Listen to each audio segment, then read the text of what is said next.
আসসালামু আলাইকুম everyone, welcome to my YouTube channel চাঁদপুরের কন্যা মায়াবতী। যে যেখান থেকে দেখছেন আশা করি ভালো আছেন। আলহামদুলিল্লাহ আমিও ভালো আছি।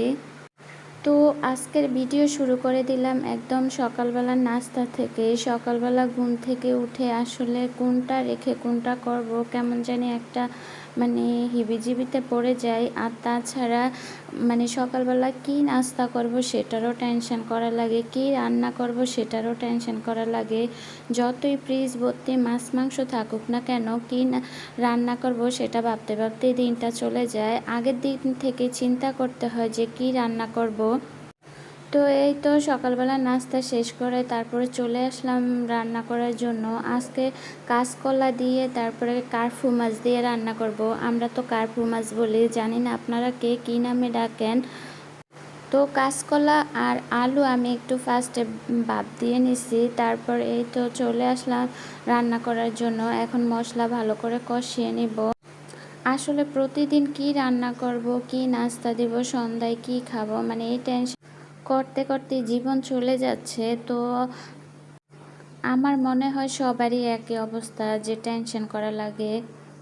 তো আমরা হাজব্যান্ড ওয়াইফ আর আমার বাচ্চা দুইটা, আমার দোকানের স্টাফ, এই 5জন মানুষের দায়িত্ব পুরো আমার কাঁধের উপরে। তো আমারই তো টেনশন করতে হবে কখন কি রান্না করব, তাদের সামনে আমি কি প্রেজেন্ট করব, তারা যেন ভালোভাবে খেতে পারে, সেই একটা টেনশন করতে হয়, করেই তারপরে রান্না করতে হয়।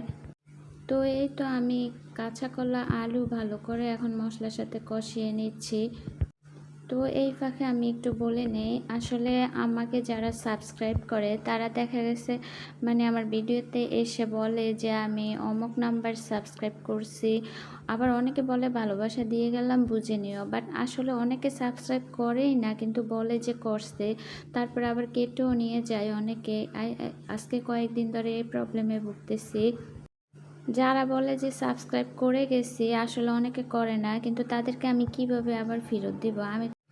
আমার সাবস্ক্রাইব লিস্টে তো তাদের নামটা থাকতে হবে, চ্যানেলের নাম থাকলে না আমি আবার ফেরত দিয়ে দিতে পারবো। বাট অনেকে বলে যে ভালোবাসা দিয়ে গেছি, আসলে অনেকে দেয়ই না। তো এই একটা প্রবলেমে ভুগতেছি আজকে কয়েকদিন ধরে। যেই সাবস্ক্রাইব থাকে সেটাও কেটে নিয়ে যায়। এটা কি ইউটিউব থেকে হচ্ছে নাকি বুঝতে পারতেছে না। তো এই তো আমার কলার তরকারি কিন্তু অলমোস্ট ডান হয়ে গেছে। আমি এখন জিরার গুঁড়া তারপরে ধনিয়ার গুঁড়া এগুলো দিয়ে দিচ্ছি। কলার তরকারি আবার নামিয়ে রাখলে একটু বসে যায়, ঝোলটা কমে যায়, এই কারণে আমি এখন নামিয়ে নিচ্ছি। এই তো আমার তরকারি দেখেন কত সুন্দর একটা কালার আসছে। তো এই দিক দিয়ে আবার আমি পটল ভাজি করব ডিম আলু দিয়ে। আমার কাছে না পটলের তরকারির চেয়ে ভাজিটাই বেশি ভালো লাগে। ভাজিটা আমি লাস্টে বসাইছি এ কারণে যেন আস্তে আস্তে হতে থাকে গরম চুলার বাপে বাপে। আমি তো এখন চুলার না জাল নিভিয়ে দিব। আসলে মাটির চুলায় এই একটা উপকার কি, চুলার জাল নিভিয়ে দিল আস্তে আস্তে সেটা হতে থাকে। আর গ্যাসের চুলায় তো আর সেটা হয় না, চুলা তো অন করে রাখতেই হয়। তো এই তো আমি একটু টমেটো তারপরে কাঁচামরিচ দিয়ে দিচ্ছি। আসলে টমেটোর তো এখন অনেক দাম, এ কারণে অর্ধেক অর্ধেক করে দেই, যখন দাম কম থাকে তখন তো পুরো একটা দিয়ে দেই। তো এগুলা ভালো করে নেড়ে ছেড়ে আমি একটু পানি দিয়ে দিচ্ছিলাম। তো এই তো এদিক দিয়ে আবার ডিম ভেঙে দিচ্ছি। পানিটা কমে আসছে আর আমি ডিমটা ভেঙে দিচ্ছি, আর ডিমটার কারণেই বেশি মজা লাগে।